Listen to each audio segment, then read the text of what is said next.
It's Radio Free 501c, the podcast of Road Tulips Consulting. We're here with Season 7.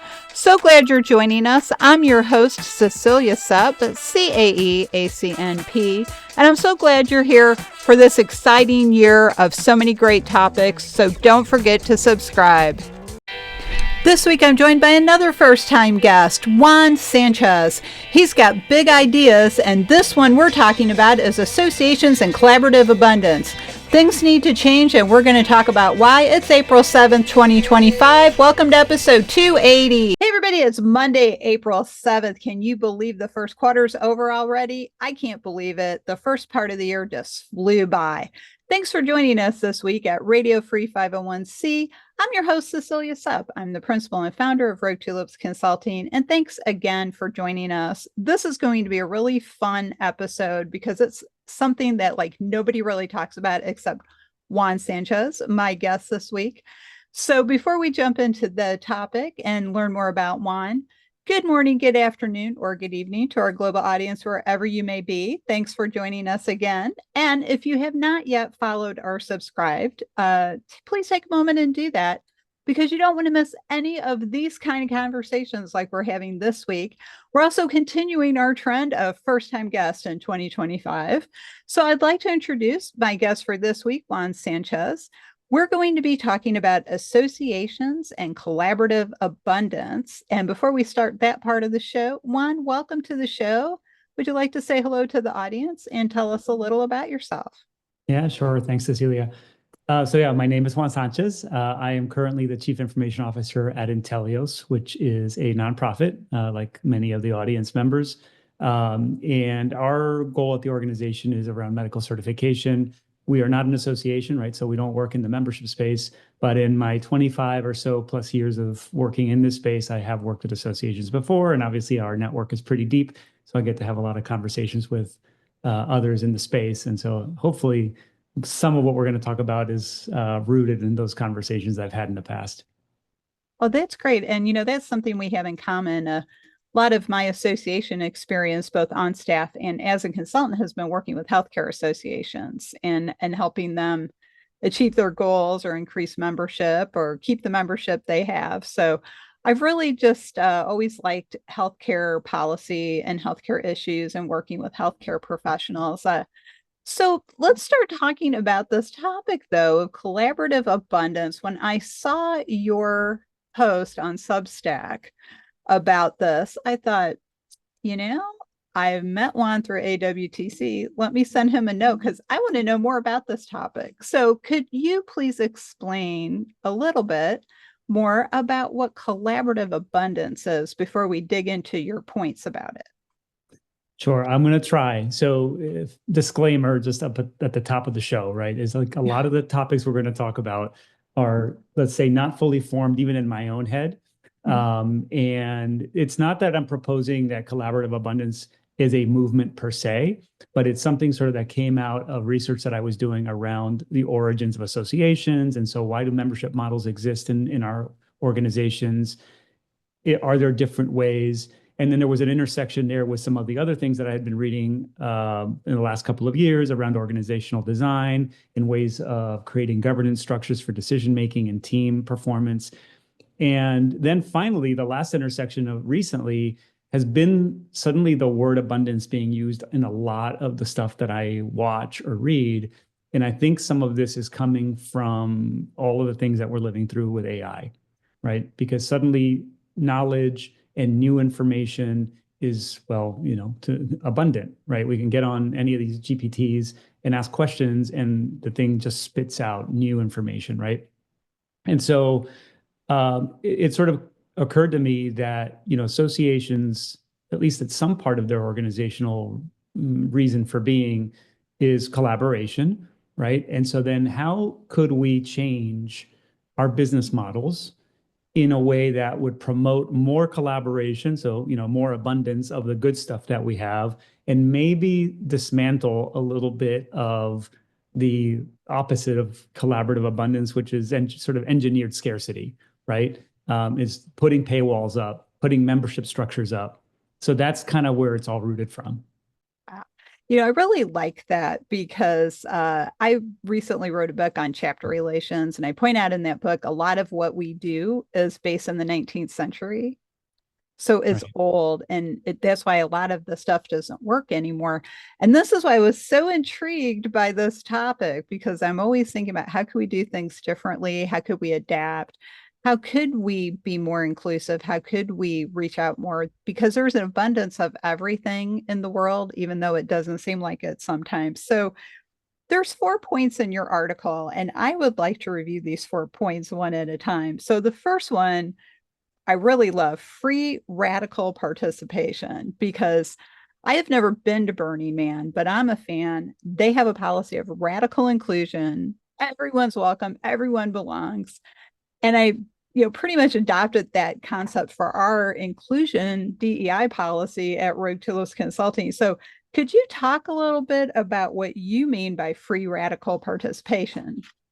Yeah. And yeah, maybe there's a little bit of free man or Burning Man in there, right? So the idea being, so let's start with the premise is what if we took away membership as a thing we sell? And like I mentioned before, as sort of a proxy to creating this artificial scarcity for whatever value this organization might create in the world, right? And so if we dismantle that concept, then what are we left with, right? And I think that is this idea that anybody, obviously, that it would make sense that anybody that would be aligned with whatever the organization represents would be included, right? So there's an inclusivity thing there. And it changes, it's sort of this idea that changes the function of the organization from what they are right now to something a little bit different, and I sketch things out and kind of with my ideas. And like some of the sketches that I've written, sort of I end up positioning the organization as more of a broker than a membership kind of custodian kind of thing.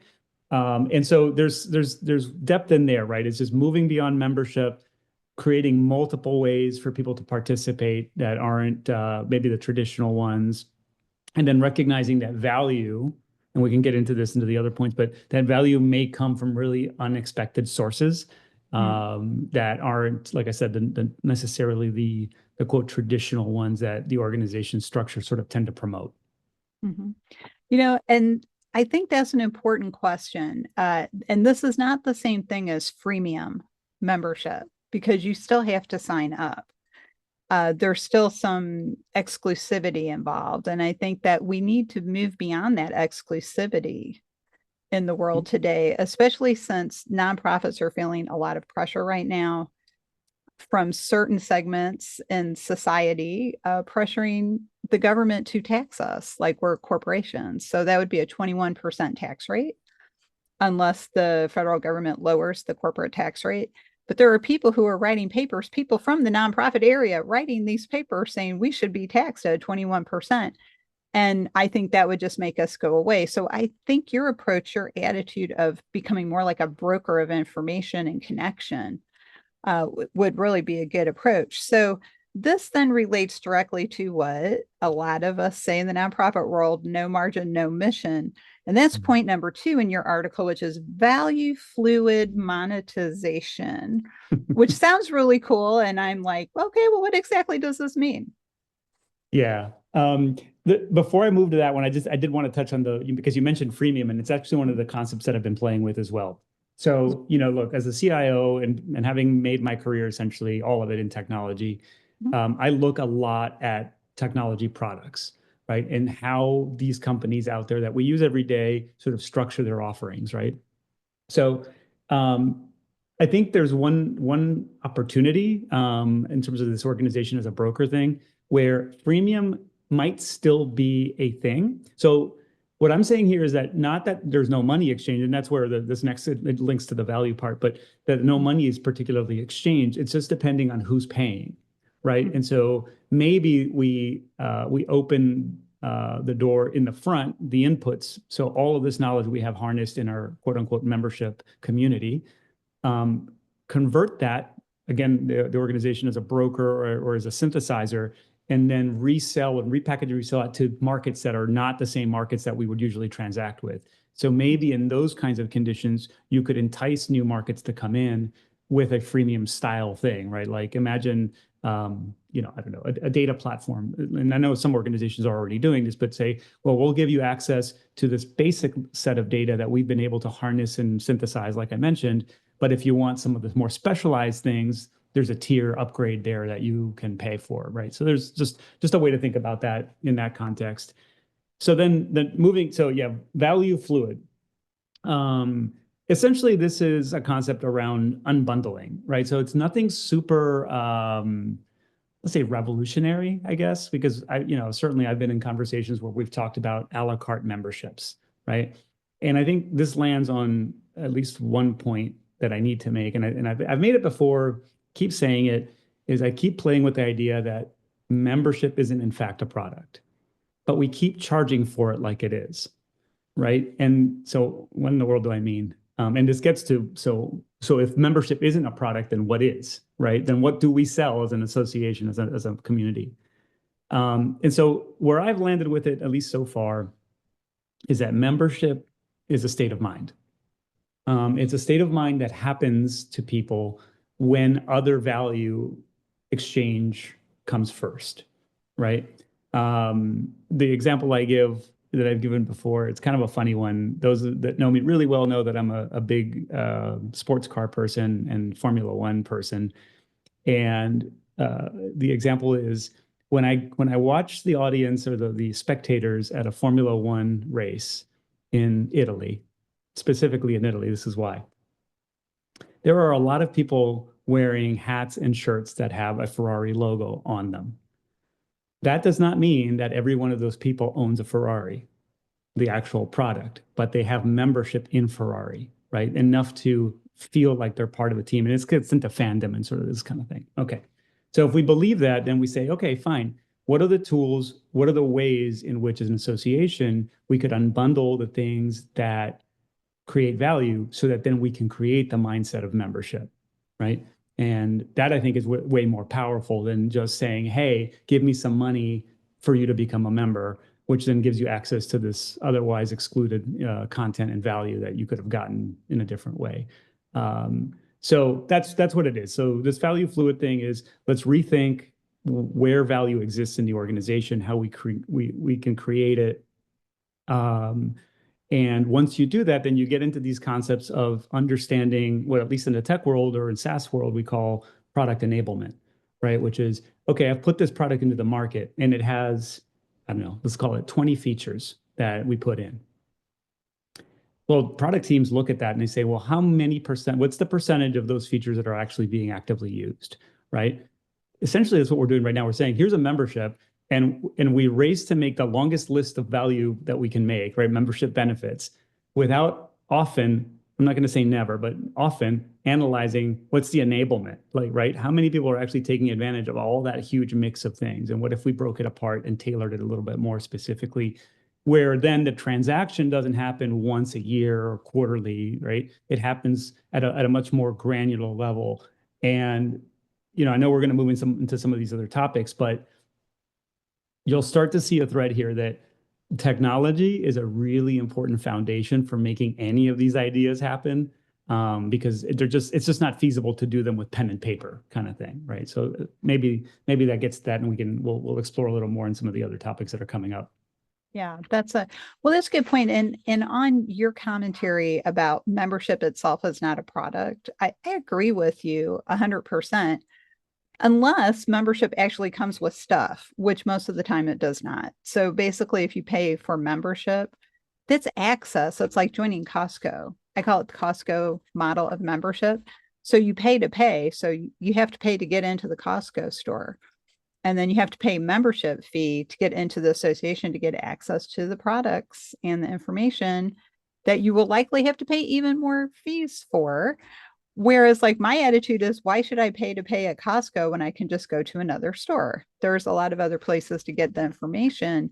So to your point, if membership's a state of mind, then how are we going to get that state of mind created for the most number of people who are interested in what the organization has to offer?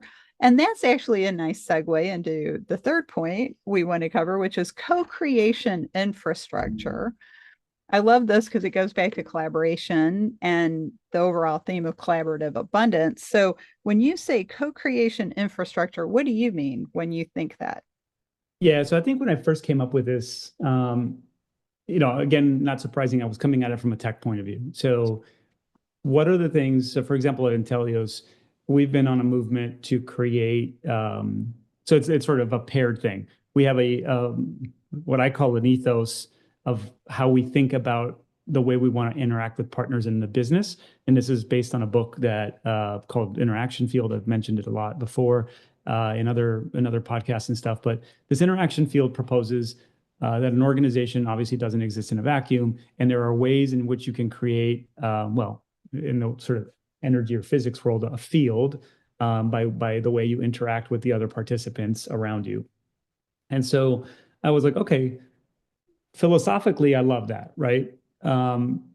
Practically, then, what are the things that we need to do? What is the infrastructure that we need to build in order to materialize that interaction?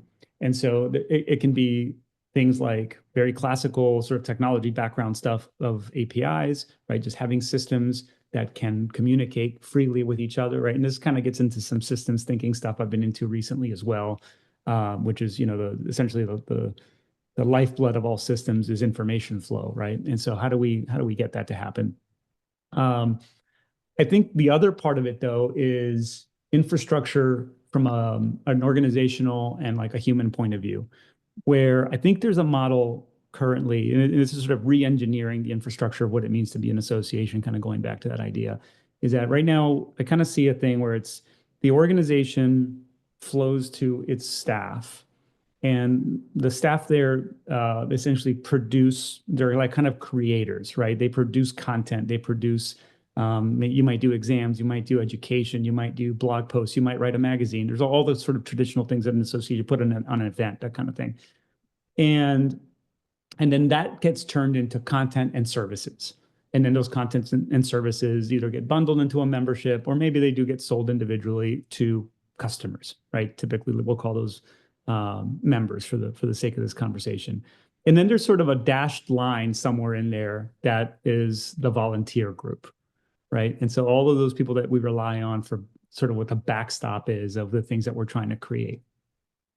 So that's sort of traditional sort of architecture that I believe exists. The alternate proposal here is, what if we looked at the inputs not as staff, as the beginning of the inputs and the volunteers, but just generally calling contributors, people in the world that are interested in the space that we're operating in, and invite them. So that goes back to that first point, right? Invite them in to contribute their knowledge and their skills and their backgrounds. And then the org at that point changes from being the creator, right, the originator of this content through the use of volunteers, into and then the staff within the organization, into more from creators to facilitators. And so how could the organization realign itself so that it can co-create with those contributors that I just mentioned, right? And synthesize that into then products, intelligence, and new value that you could put into the market as new products, selling to customers. At that point, I on purpose changed the label from members to customers, because we basically disavowed the idea of membership altogether, and now we're just selling into a market that's interested in the things that we've been able to synthesize as an organization from those inputs of those contributors. So that's the idea, right? It's an infrastructure to co-create, and I think that's what it lands in.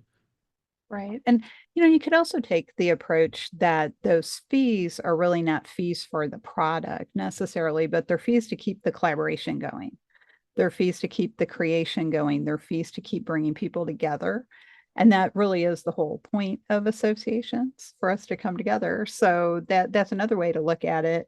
And again, another great segue into point 4, which is dynamic governance models, which I think we all know there aren't too many of those right now.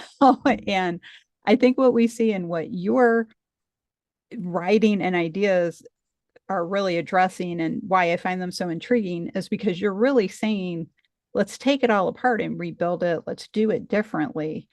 And that doesn't mean blow it up. I mean, there was a time 20 years ago where people are saying, just blow up the whole model. Well, you can't do that, because then you don't have anything but a big mess. But changing to more dynamic governance models in which decisions maybe are made more quickly, they're made more collaboratively, and we let go of this concept of best practices. And I think we need to let that go sooner rather than later, because we keep doing the same things over and over again and then wondering why they don't work. We copy what somebody else is doing and we wonder why it doesn't work because it's not working for us.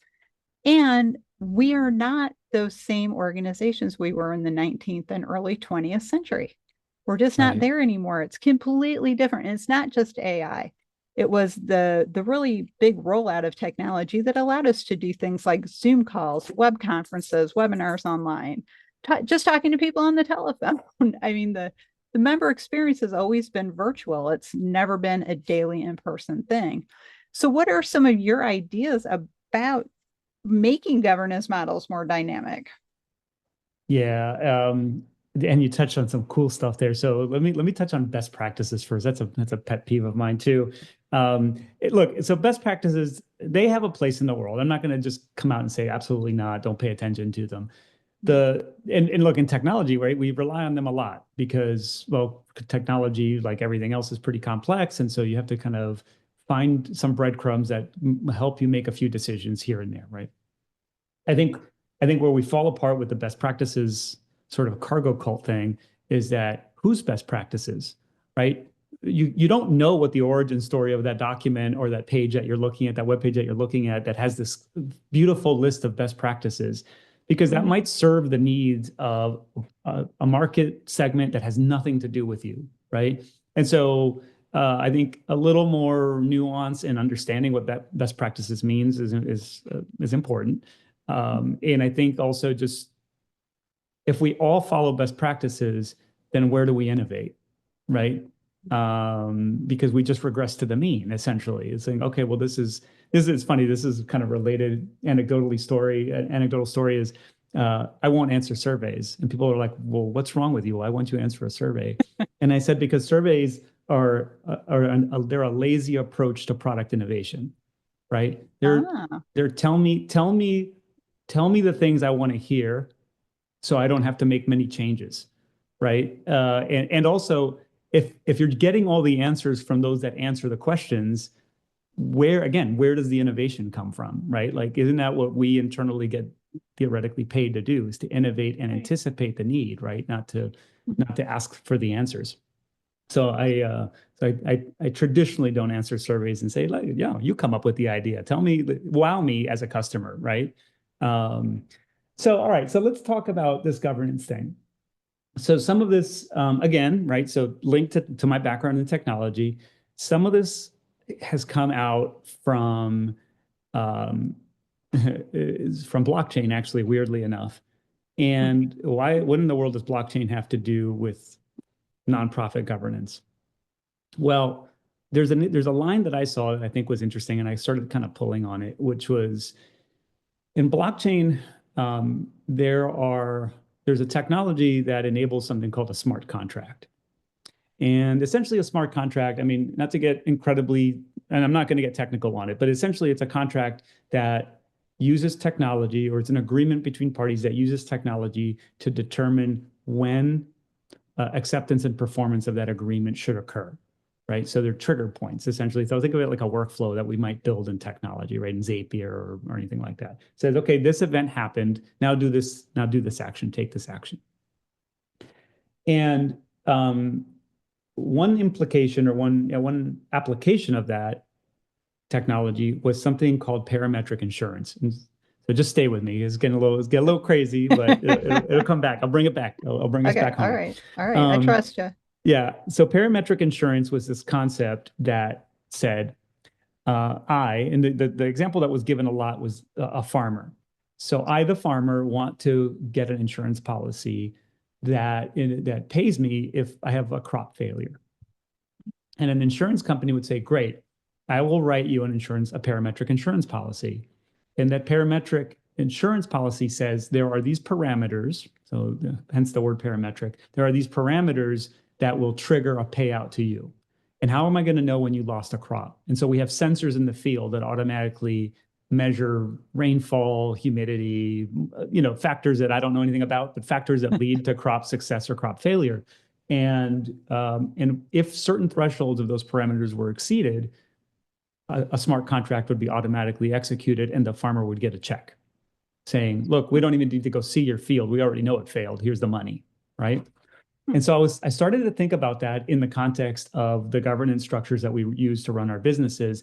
And I'm like, why are there so many humans involved talking about so many of these topics when many of them could be created into parametric smart contracts, right? And automated. Decision points might be automated. Not saying that's necessarily where we're going, but you saw things like DAOs come out, which were around this concept as well, smart contract execution through voting and tokenization. But I come back to that. I come back to those ideas is how might we re-engineer our governance structures so that they take into account more distributed voting on topics that are important to the business, decisions that need to be made, more distributed, not just in breadth, right? So not like I go from 10 people making all decisions to 1,000. That's not the concept. The concept is more about instead of just 10 people who have limited knowledge scopes because of the just natural definition of us 10 people only know so much, to there's a decision that needs to be made. What is the pool of people that are real experts in this particular domain, and might we include them in the decision-making process? And in order to do that, you have to build some technology. You have to do some very different radical things, ideas around understanding risk and the Amazon model of one-way doors, two-way doors, and how you might define how you're going to address certain kinds of risk in different ways. But it's essentially this idea that we go from consensus models to consent models, and we don't use title and position in a made up governance structure as the proxy to knowledge or responsibility to decide or to input on something. So little wacky, but it's kind of there, and it's difficult, right? So I'm not going to propose either that I know some of these associations have very vast, very sprawling governance structures, right?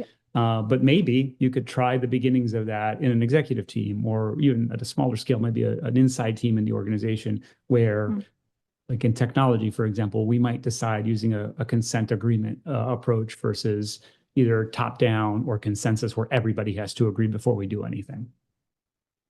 I think that is a very interesting approach. I actually like that, because what are associations notorious for?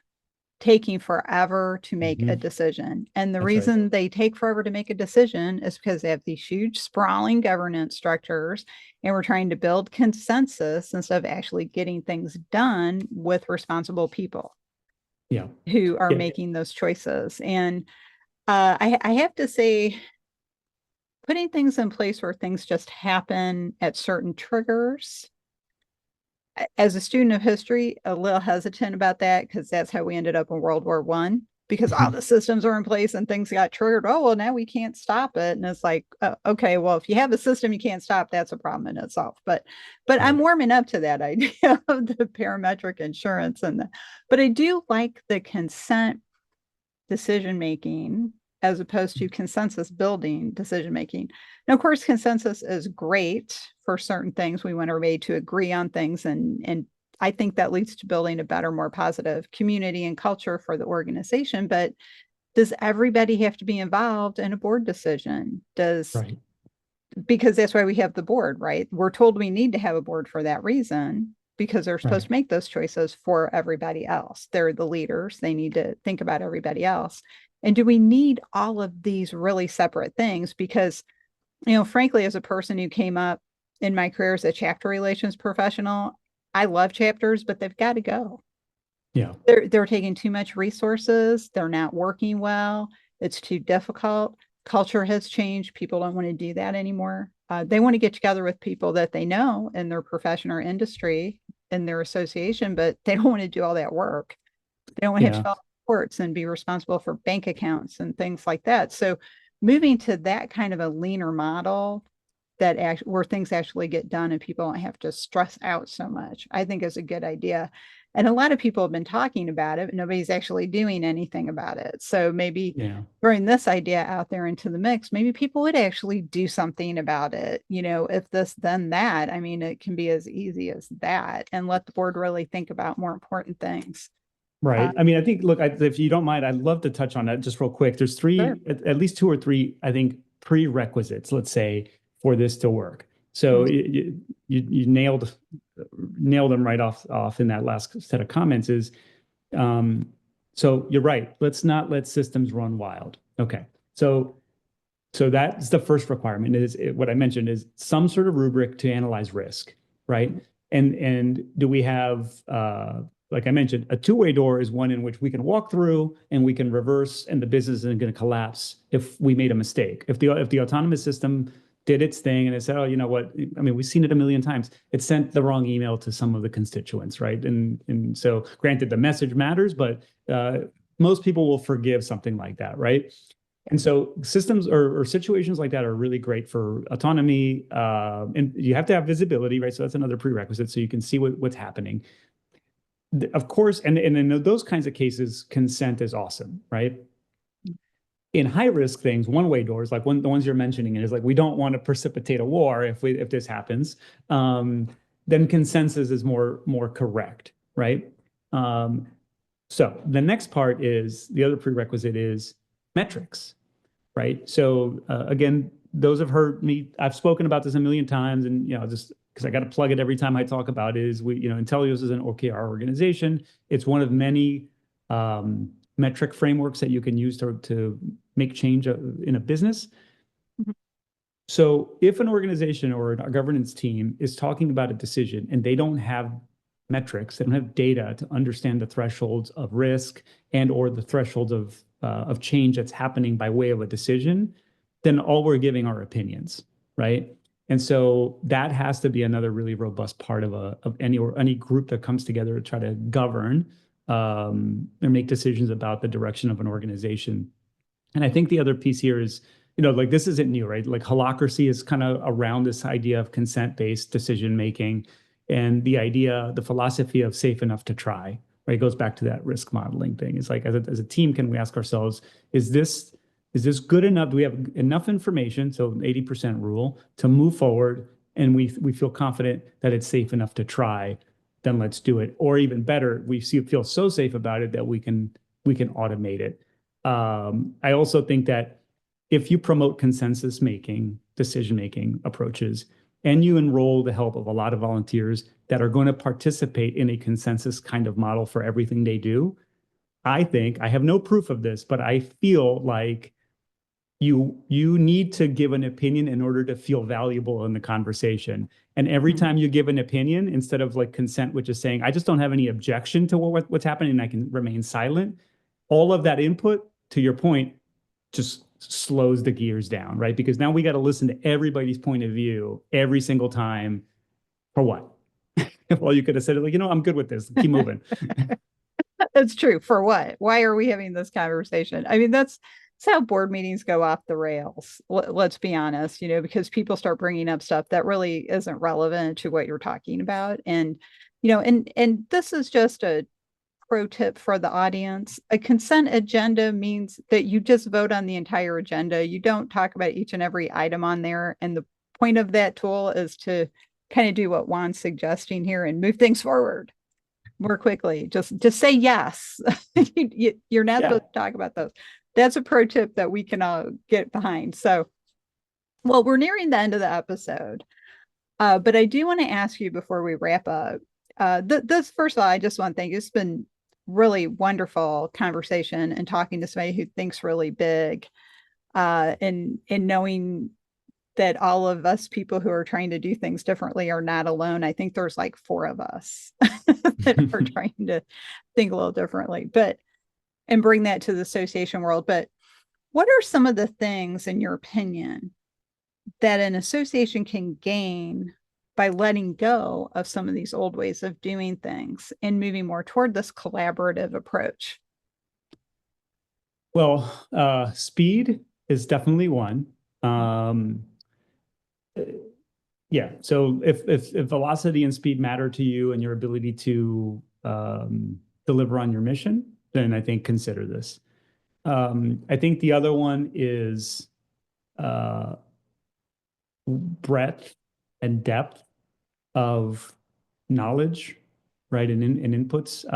Again, going back to that collaboration idea, right, the abundance concepts.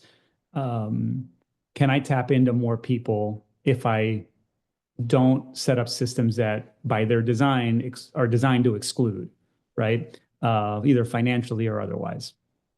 So I think more diversity of thought is always huge in our ability to model the world, make decisions that, again, back to our mission, right? That might be relevant to the mission that we're trying to execute. Um, and I mean, if not for nothing else, just trying something different, right? I mean, that in and of itself is not necessarily the outcome, but I think the curiosity to try the experiment with some of this stuff. I mean, I don't know. This stuff is a lot of this stuff is super theoretical, right? Like it's not that it's, oh, just add water and it'll all happen like this. But little bits and pieces of this, I think, would contribute to maybe, even unexpected things in the good way and maybe in some bad way, right? But I think that maybe the last thing is you you end up with a culture that is less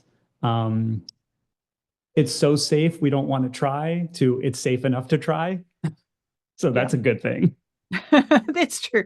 That's true. And I think that that's a good point. We're in a safe culture, so don't mess anything up. Don't try anything different. Right. But that leads us all to stagnation, though. And to your point, that while this may all be very theoretical, like some of the other conversations I've been having in the community, like Jeff DeCanya's been working on a project, Future of Association Boards.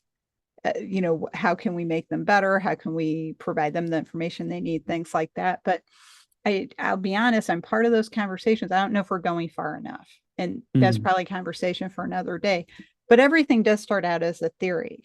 It started as, what if we tried this? right. Airplanes were a theory at one point, and those had been drawings for potential flying machines that had been around since, I think, the 14th or 15th century.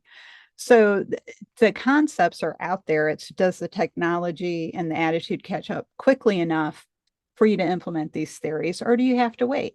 Do you have to wait another generation? And frankly, I don't think nonprofits of any kind can wait another generation without really boldly moving forward into these sorts of theories, into these new ideas, and really making a concerted effort to support each other across the whole community, foundation, charity, trade association, professional society, whatever kind of 501c you are.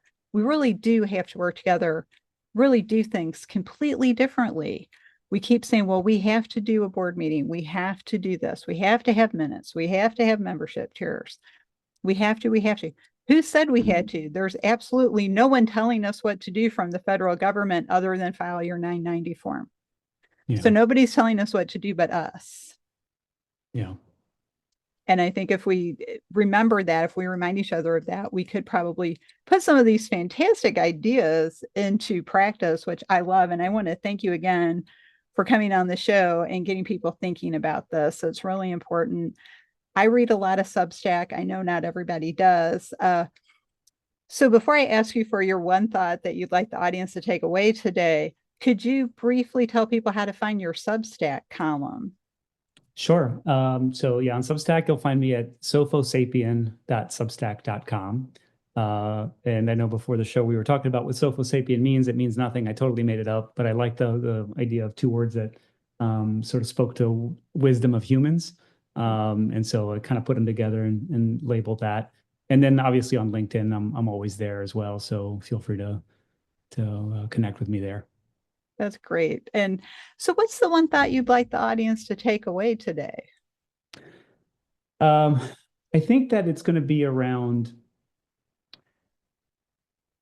if you're reading the signals in the world right now around the abundance of information and knowledge, both good and bad, right? So we have fake information, real information, something in the middle. But nonetheless, the flow and speed at which information and value is getting created is it's pretty remarkable, I think. And if we continue to build business models that begin with, but first pay me to get access to that information, I don't know. I don't know if that's really the future of how we should be thinking, especially if we're trying to drive missions. And so I would just encourage those that are in leadership at these organizations to, I think to your point is what if we thought about this a different way? What if we weren't rooted in, actually, what if we just studied the history of where we came from, right, as organizations, and why we exist, and how has that changed, and why has it changed, and how could we adapt it other than just the same old things every year in and out? I think that would be just even a small increment, I think would make a lot of impact on the collective missions of these businesses. Yeah, I'm so glad you said that, because most organizations don't know their own history, and they don't make an effort to collect it. So I'm always impressed when I come across an association that has a history, even if it's not completely updated. At least they went back and they started collecting it, because if you don't know where you came from, you don't know where you're going. Yeah. I think we all know that. So, and our profession overall, nonprofit management profession, has its own history as well. And many people don't know that, and they don't know much about it. So we have to have information. We have to be well informed. And like you said, there's some fake information out there. There's some strong information out there. And that's where we can vet that quality for ourselves and our members. So, well, Juan, I want to thank you again for joining me this week on Radio Free 501c. Great. Thank you, Cecilia. It was awesome. I'm so glad. Thank you for giving a platform to this kind of crazy talk, but I love talking about it. Well, you're welcome. I actually encourage crazy talk. A lot of times people say, and the people we think are crazy may actually be prophets. Well, so I don't know, but yeah. Well, I think we need a little crazy to move forward right now. We can't keep doing what we're doing, because we're just digging a hole. And we're just going to get stuck there. So no, that's great. Yeah. Well, this is great. We have to go rogue for now, but we'll be back next time with another great conversation like this. So again, please remember to follow us or subscribe on your favorite podcast service. We're pretty much on all of them. You can learn more about the podcast on our podcast page at roguetulips.com. You can also learn how Rogue Tulips can help your organization think outside the box. Check out our services page and let's have a conversation. If you're interested in education for nonprofit management, specifically for the CAE exam or ethics education, check out our education page. And if you're wondering what crazy ideas I might be having every week, check out our blog, Going Rogue. And again, you can find all that at roguetulips.com. So thanks again for joining us. And on behalf of Juan and myself, we'll see you next time.